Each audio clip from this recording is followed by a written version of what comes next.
أعمالنا من يهده الله فلا مضل له ومن يضلله فلا هادي له ونشهد أن لا إله إلا الله وحده لا شريك له ونشهد أن سيدنا وإمامنا وقدوتنا محمدا عبده ورسوله صلى الله تعالى عليه وعلى آله وأصحابه وأزواجه وذرياته وبناته وأهل بيته أجمعين ومن تبعهم بإحسان ودعا بدعوتهم إلى يوم الدين. أما بعد، أعوذ بالله من الشيطان الرجيم. بسم الله الرحمن الرحيم. يا أيها الذين آمنوا كونوا قوامين لله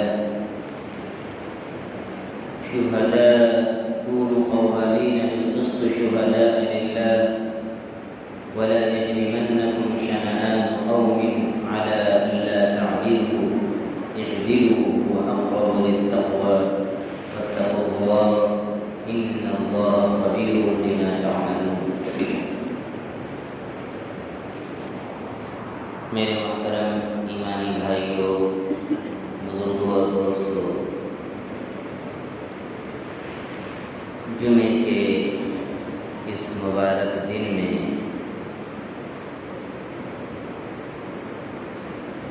چند اہم باتیں قرآن اور حدیث کی روشنی میں عرض کی جائیں گی. پہلے جو خرابیاں ہمارے اندر ہیں وہ بتائی جائیں گی اور پھر اس کا علاج بتایا جائے گا. سب سے پہلی ایک بہت اہم خرابی جو ہمارے مسلم معاشرے میں ہے اور بہت ہی اس کی جڑیں گہری ہیں، بعض مرتبہ بہت ہی پڑھے لکھے لوگ بھی جو اپنے کو پڑھا لکھا سمجھتے ہیں یا سمجھے جاتے ہیں، وہ اس برائی میں مبتلا ہے. اور وہ برائی کیا ہے؟ عقیدے کی برائی، عقیدے کی خرابی. اللہ تعالیٰ کے علم، اللہ کی قدرت کے مقابلے میں غیر اللہ کو اور جن چیزوں سے بھی کچھ نفع ہوتا نظر آئے یا کسی سے نقصان کا اندیشہ ہو، اس کو زیادہ اہمیت دے دینا اور اس کو بسا اوقات اللہ تعالیٰ کے ساتھ شریک کر دینا، یہ ایک ایسی خرابی ہے جو ہمارے بڑے بڑے اعمال کو غارت کر کے رکھ دیتے ہیں. اب آپ کہیں گے کہ بظاہر تو ہمارے یہاں امام صاحب آپ جو بات کہہ رہے ہیں ایسی تو کوئی بات نہیں ہے، ایسی تو کوئی بات نظر نہیں آتی ہے. ہمارے یہاں تو سب ٹھیک ہی تھا، بظاہر ایسے ہی لگتا ہے. چونکہ ہم لوگوں نے آج کل قرآن اور حدیث کو پڑھنا اور غور و فکر کرنا چھوڑ دیا، مطالعہ کرنا چھوڑ دیا، کتابیں پڑھنا چھوڑ دی. اگر کچھ سیکھ بھی رہے ہیں تو یوٹیوب سے سیکھ رہے ہیں، تو اوپر کی کچھ معلومات ہمارے پاس ہیں اور اس کو ہم علم سمجھ رہے ہیں. اور غلط فہمی بعض دفعہ یہ ہو جاتی ہے کہ خود وہ لوگ جو زیادہ یوٹیوب دیکھتے ہیں وہ یہ سمجھتے ہیں کہ علماء کو ہم سے زیادہ کیا معلوم ہے، کیا ان کو خاص بات معلوم ہے. بعض دفعہ ان کو یہ لگتا ہے کہ ہم تو زیادہ جانتے ہیں. جی، شیطان کھلا ہوا دشمن ہے. ایک تو وہ گمراہی میں مبتلا بھی کرتا ہے، پھر یہ بھی سمجھا دیتا ہے کہ تمہارے پاس علم بھی ہے، کسی عالم اور مفتی کے پاس جانے کی بھی ضرورت نہیں ہے. اور اس طریقے سے وہ گمراہی میں مبتلا کیے رہتا ہے تاکہ ان الشیطان یدعو حزبہ حزبه ليكونوا من اصحاب السعیر۔ باللہ من الشیطان الرجیم۔ شیطان اپنی پارٹی کو اس بات کی دعوت دیتا رہتا ہے کہ وہ اس کی بات مان لیں اور نتیجے میں سب جہنمی ہو جائیں، وہ اس بات کی کوشش ہے۔ اب عقیدے کی خرابی میں بنیادی چیز آپ دیکھیے، شادی کی تاریخ جہاں طے ہوتی ہے وہاں پر ایک جنتری چلتی ہے، آپ لوگوں نے دیکھا ہوگا۔ جنتری میں کیا لکھا رہتا ہے، کوئی بتائے گا مجھے؟ تاریخ میں کیا کیا لکھا رہتا ہے؟ سعد اور نحس، اور ستاروں کے نام بھی دیے رہتے ہیں۔ یہ تو جنتری میں ہے، اور اردو اخبار اگر آپ پڑھیں گے اس میں بھی ایک کالم ہفتے کے دن دیا رہتا ہے، کسی میں کیکڑا بنا رہے گا فلاں، وہ ستاروں کا گویا کہ ایک شبیہ، ایک شکل، ایک پکچر بنائی رہتی ہے، اور اس کے لحاظ سے اس میں بھی پیشین گوئی رہتی ہے اور جنتری میں بھی پیشین گوئی رہتی ہے، یعنی آگے کی بات بتائی جاتی ہے کہ یہ جو فلاں تاریخ ہے یہ اچھی ہے، سعد مانے اچھی ہے، مبارک ہے، نحس مانے بری۔ اچھے پڑھے لکھے لوگ بھی ایسے موقعوں پر جنتری، امام صاحب دیکھیے نا، تھوڑا دیکھ کے بتا دیجیے نا یہ سعد ہے کہ نحس ہے، اچھا رہے گا نا۔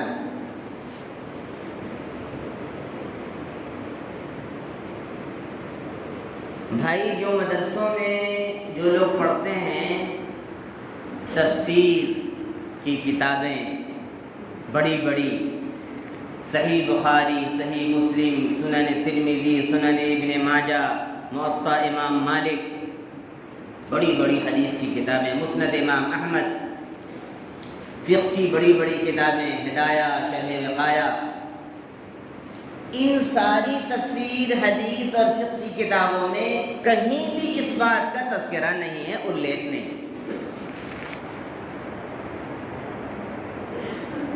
عالم کو قرآن اور حدیث میں کہیں بھی اس بات کا کوئی بھی بیان نہیں دیا جاتا ہے اور نہیں ہے۔ مجھ سے اگر کوئی پوچھے کہ امام صاحب کون سا دن سعد ہے، نحس ہے، میں تو کہوں گا میں تو اس معاملے میں بالکل جاہل ہوں، اور مجھے اس معاملے میں اپنے جاہل ہونے پر فخر۔ کیوں؟ اس لیے کہ اللہ تعالیٰ نے کسی بھی دن کو منحوس نہیں کہا ہے، نبی پاک صلی اللہ علیہ وسلم نے کسی بھی دن کو منحوس نہیں قرار دیا ہے۔ تو اللہ کی مانیں، اس کے رسول کی مانیں، یا کاہنوں کی بات مانیں، نجومیوں کی بات مانیں، جادوگروں کی بات مانیں، عرافوں کی بات مانیں۔ عراف کہتے ہیں اس شخص کو جو آگے کی، مستقبل کی، غیب کی باتیں بتاتا ہے، پیشین گوئی کرتا ہے۔ ہاتھ کی لکیریں دیکھنے والوں کی بات مانیں، جنتریوں کی بات مانیں۔ آپ بتائیے، حدیث پاک سن لیجئے، نبی پاک صلی اللہ علیہ وسلم نے ارشاد فرمایا، من اتی عرافا فسأله عن شيء فصدقه لم تقبل له صلاة 40 يوما، رواه مسلم۔ حضرت امام مسلم رحمۃ اللہ علیہ نے اپنی صحیح میں یہ حدیث روایت کی ہے کہ جو شخص بھی کسی عراف کے پاس، عراف کہتے ہیں کسی بھی ذریعے سے کوئی بھی آگے کی خبر دے۔ آپ لوگ جانتے ہوں گے، بہت سے میلوں میں جائیے، نمائش لگتی ہے، میلہ ڈزنی لینڈ جانتے ہیں، وہاں پر ایک مشین آج کل رہتی ہے، ابھی تو اور بہت کچھ ہو گیا ہوگا، یہ میں اپنے بچپنے کی بات بتا رہا ہوں۔ وہاں ایک مشین رہتی ہے، آپ اس میں کچھ پیسے ڈالیں گے، وہ تھوڑا سا چلے گی، اور اس کے بعد آپ کو کچھ اس میں نشانات رہیں گے اور بتایا جائے گا کہ آپ کا اگلا سال ایسا رہے گا ویسا رہے گا۔ یہ نئی نئی شکلیں ہیں عراف۔ عرافیت کی۔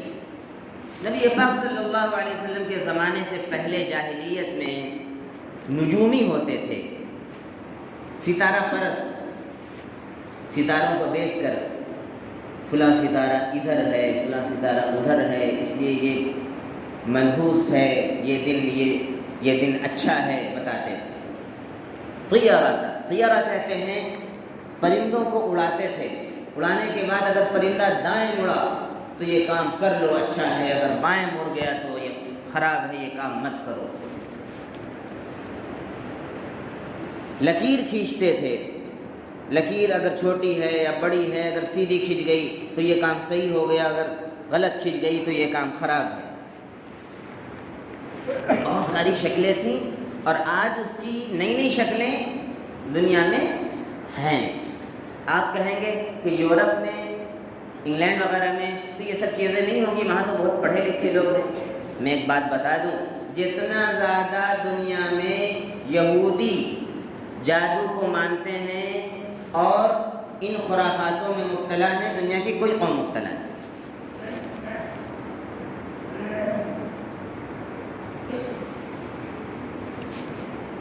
اس طرح کی اور بھی بہت ساری چیزیں، کوئی طوطا لے کر بیٹھا ہوا، مسلمان کی بات کر رہا ہوں، غیر مسلم کو چھوڑ دیجیے، پنڈت تو بیٹھا ہوا ہی ہے، مسلمان بھی بیٹھا ہوا ہے، وہ انگوٹھی لے کر بیٹھا ہوا ہے، بغل میں پنڈت طوطا لے کر بیٹھا ہوا ہے۔ وہ طوطا چلے گا، بہت سے کاغذ رکھے ہوئے ہیں، ایک کاغذ اٹھائے گا تو وہ بتائے گا آپ کو کہ یہ اچھا کام ہے آپ کر لیں جی، اور وہ انگوٹھی والے بتائیں گے یہ انگوٹھی پہنی آپ کا ستارہ چمک جائے گا، آپ کا مقدر ایسا ہو جائے گا، فلاں ہو جائے گا۔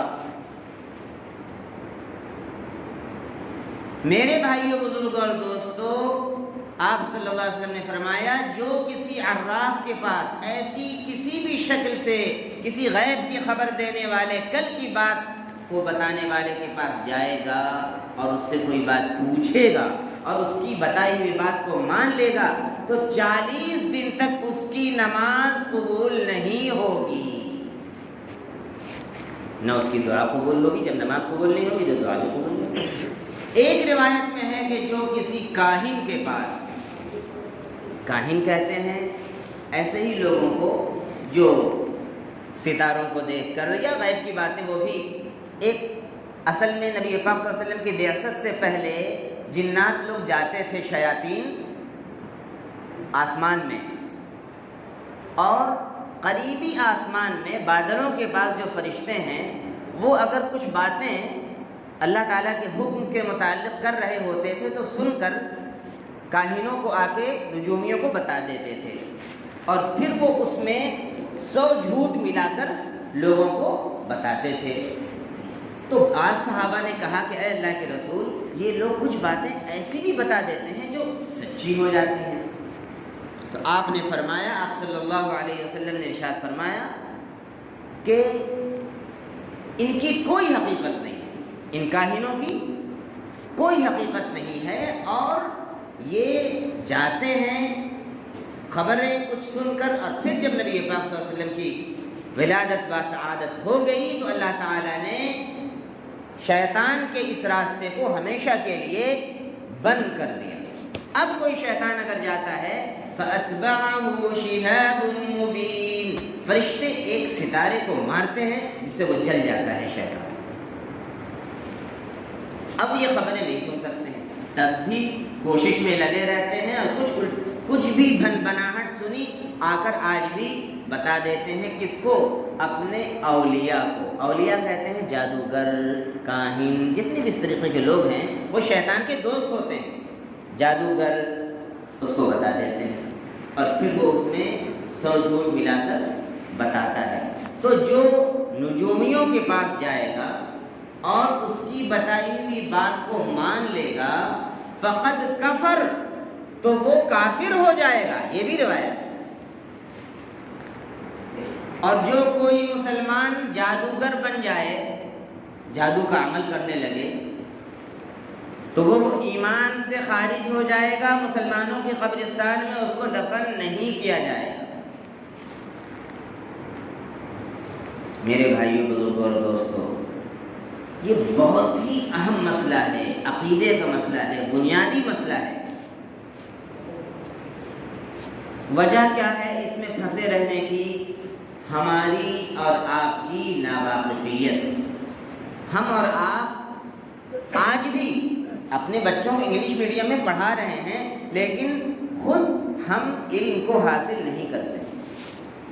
مسجد میں اگر امام صاحب کچھ اچھی باتیں علم کی بتاتے بھی ہیں، ارے بھائی ڈاکٹر کا کام کیا ہوتا ہے؟ اگر کوئی کینسر کا مریض ہے تو ڈاکٹر کا کام یہ ہے کہ فوراً وہ MRI کرا کے رپورٹ کرا کے اس کو بتائے کہ دیکھو بھائی تم بہت لاسٹ اسٹیج میں پہنچ چکے ہو، فوراً ممبئی جاؤ، ورنہ اگر آئندہ سال موت لکھی ہے تو اس سے پہلے بھی تم مر سکتے ہو، بہت خطرناک تمہاری کو بیماری ہو گئی۔ ڈاکٹر کا کام ہے کہ نہیں بھائی فوراً بتانا اور اس کا علاج کرانا۔ اب اگر کوئی عالم آپ کو مرض بتا رہا ہے، بیماری بتا رہا ہے، تو وہ آپ کا خیر خواہ ہوا یا بدخواہ ہے؟ یہ بتائیے۔ خیر خواہ ہے نا بھائی، لیکن بہت سے لوگوں کو یہ بات بری لگتی ہے کہ امام صاحب بہت بتاتے ہیں، یعنی ڈاکٹر نہ بتائے، رہنے دے، تمہارے منہ میں سرطان ہے، کینسر ہو گیا ہے، وہ نہ بولے کہ سرطان ہو گیا ہے، تم سب ٹھیک ہو۔ یہ آج کل ہمارا رویہ ہے اپنے علماء کے ساتھ جو ہمارے خیر خواہ ہیں، اور جاہل عاملوں کے ساتھ ہمارا رویہ کیا ہے؟ آج ایک صاحب بتا رہے تھے، نام نہیں لوں گا، بہت میرا ناتی پریشان تھا، یہاں دکھایا وہاں دکھایا، لاسٹ میں ایک صاحب کا نام بتایا، ان کا نام بھی نہیں بتاؤں گا، ان کے پاس لے گئے، انہوں نے جھاڑ دیا، ایک دم ٹھیک ہو۔ اچھا، جنہوں نے بتایا ان کو بھی بہت زیادہ دین کا علم نہیں ہے، اور جن کے نام جن کے بارے میں بتایا کہ جھڑوایا، ان کو بھی قرآن و حدیث کا علم۔ اچھا، ان لوگوں پر بہت عقیدہ ہے، ایسے لوگوں پر جو جھاڑ پھونک کرتے ہیں بہت عقیدہ ہے، اور عورتوں کا تو مت پوچھیے۔ شوہر کو اندھیرے میں رکھ کر جاتی ہیں بے پردہ ہو کر، اور کیا کیا پھکوا کے لاتی ہیں، چینی اور نمک اور فلاں اور فلاں۔ کیا کرنا ہے بھائی؟ شوہر کو مٹھی میں کرنا ہے۔ جی، اچھے اچھے گھروں کی عورتیں جاتی ہیں، اور دکان کھول کر بیٹھے ہوئے ہیں لوگ شہروں میں، کلکتے میں تو گلی گلی میں ہے، پردہ ڈال کے بیٹھا ہوا ہے۔ وہ جاہل شخص، وہ بے نمازی، وہ بدعقیدہ، اور بعض دفعہ میں کہوں گا مسجد میں زانی شخص عورتوں کے ساتھ بعض دفعہ وہ غلط حرکتیں کرتا ہے، اور اس سے ہماری خواتین جا کر عملیات کراتی ہیں، جھاڑ پھونک کراتی ہیں، اور صحیح عالم اگر کوئی بات بتا دے ہمیں خراب لگتی ہے، ہمیں مرچی لگ جاتی ہے۔ ڈاکٹروں سے ہمیں خیر خواہی نہیں ہے، جاہل جھولا چھاپ ڈاکٹروں سے ہمیں محبت ہے کہ جو بھی سوئی لگا دے، جیسا بھی انجیکشن لگا دے، چاہے ری ایکشن کرے، چاہے مجھے موت آ جائے۔ بات ہو سکتا ہے کہ آپ کو کڑوی لگے، لیکن میرے بھائیوں یہ سچ ہے، اور اچھے اچھے لوگ ان عقیدے کی خرابیوں میں مبتلا ہیں۔ عام دنوں میں تو ٹھیک ہیں، لیکن ذرا سا اگر گھر میں کوئی معاملہ خراب ہو جائے، ڈاکٹر کے پاس جانے سے پہلے فوراً جاہل پیروں کے پاس اور جاہل عاملوں کے پاس۔ میں بنگلہ بولوں گا تو آپ ہنسیں گے، لندو میں بہت بھالو اچھے ہے نا؟ کون بھالو اچھے؟ جھاڑ پھونک کرنے والا۔ میں پوچھتا ہوں بھائی پیسے کتنے جاتے ہیں؟ پیسے کتنے جاتے ہیں؟ زیادہ نہیں، 1000 ٹکا سے اسٹارٹ، اور کہاں تک جائے گا آپ کو نہیں معلوم۔ اور جو عالم آپ کو قرآن کی آیت بتا رہا ہے، نبی کی مسنون دعا بتا رہا ہے، آپ کو بتا رہا سورہ فلق پڑھ لیجئے، سورہ ناس پڑھ لیجئے، آپ کو کوئی چیز نقصان نہیں پہنچائے گی، ہمارے نبی کا وعدہ ہے، اندر سے آپ کر نہیں ہوا، اس سے نہیں ہوگا۔ پیسہ بھی نہیں دیے، تعویذ بھی نہیں دیا انہوں نے، جب تک تعویذ نہ دیں کیسے ہوگا کام بنے گا؟ بغیر تعویذ کے کام بن جائے گا ثابت بھائی؟ بغیر تعویذ کے تعویذیں نہیں دی کیسے امام صاحب ہیں؟ آج کل اچھے مولانا کی پہچان کیا ہے؟ جو بہت اچھی تعویذ دیتا ہو اور تعویذ نہ دیتا ہو کچھ نہیں جانتے ہیں، چاہے وہ جامعہ ازہر سے پڑھ کے آئے ہوں، چاہے دارالعلوم دیوبند کے فارغ ہوں، چاہے دارالعلوم ندوۃ العلماء سے فارغ ہوں، کوئی مطلب نہیں ہے، تعویذ نہیں دیتے ہیں، اچھے مولانا نہیں۔ میرے بھائیوں بزرگوں اور دوستوں، یہ بہت اہم بات ہے، ہنسنے کی بات نہیں ہے، غور کیجیے گا آپ کو رونا آئے گا۔ ہمارا ایمان خراب، ہمارا عقیدہ خراب، حدیث ابھی میں نے سنائی 40 دن تک آپ کی نماز قبول نہیں ہوگی، ہو سکتا ہے کفر میں آپ داخل ہو جائیں۔ ان تمام چیزوں سے توبہ کرنے کی ضرورت ہے۔ غیب کا جاننے والا صرف اللہ ہے۔ اعوذ باللہ من الشیطان الرجیم قل لا يعلم من في السماوات والارض الغیب الا اللہ۔ اے نبی جی فرما دیجئے کہ کوئی بھی نہیں جانتا ہے غیب کی باتوں کو، کل کیا ہوگا، نہ آسمان میں کوئی جانتا ہے نہ زمین میں جانتا ہے سوائے اللہ کے۔ ان اللہ عنده علم الساعہ، بے شک اللہ ہی کے پاس قیامت کا علم ہے کہ وہ کب آئے گی۔ وَيُنَزِّلُ الْغَيْثَ، وہی بارش کو برساتا ہے، کوئی نہیں بتا سکتا ہے۔ آپ کا موسمی وبھاگ اندازہ لگاتا ہے، ایگزیکٹ نہیں بتا سکتا ہے کہ بارش ہوگی ہی، نہیں بھی ہو سکتی ہے، بادل یہاں پر آ کر وہاں پر جا کے برس سکتا ہے، آپ دیکھتے رہتے ہیں۔ اللہ ہی بارش برساتا ہے جہاں چاہتا ہے۔ وَيَعْلَمُ مَا فِي الْأَرْحَامِ، ماں کے پیٹ میں کیا ہے اللہ جانتا ہے، لڑکا ہے کہ لڑکی ہے، خوش قسمت ہے کہ بد قسمت ہے، کتنے دن جیے گا، کب مرے گا۔ وَمَا تَدْرِي نَفْسٌ مَاذَا تَكْسِبُ غَدًا، کوئی نہیں جانتا ہے کہ وہ کل کیا کمائے گا۔ وَمَا تَدْرِي نَفْسٌ بِأَيِّ أَرْضٍ تَمُوتُ، اور کوئی نہیں جانتا ہے کہ کس دھرتی پر وہ مرے گا جا کر۔ إِنَّ اللَّهَ عَلِيمٌ خَبِيرٌ، بے شک اللہ ہی سب کچھ جاننے والا ہے اور ہر چیز کی پوری پوری خبر اسی کو ہے۔ اللہ تعالیٰ ہم سبوں کو قرآن کی طرف، حدیث کی طرف لوٹنے کی توفیق عطا فرمائے، نبی پاک صلی اللہ علیہ وسلم کی تعلیمات کی طرف لوٹنے کی توفیق عطا فرمائے، اور کافروں کی اور مشرکوں کی اور جاہلوں کی اور بدعقیدہ جتنے بھی دنیا میں لوگ ہیں ان کی ضلالتوں سے اور گمراہیوں سے اور بری باتوں سے ہم سبوں کو اللہ تعالیٰ محفوظ رکھے اور خود کو محفوظ رکھنے کی توفیق عطا فرمائے۔ آمین۔ وآخر دعوانا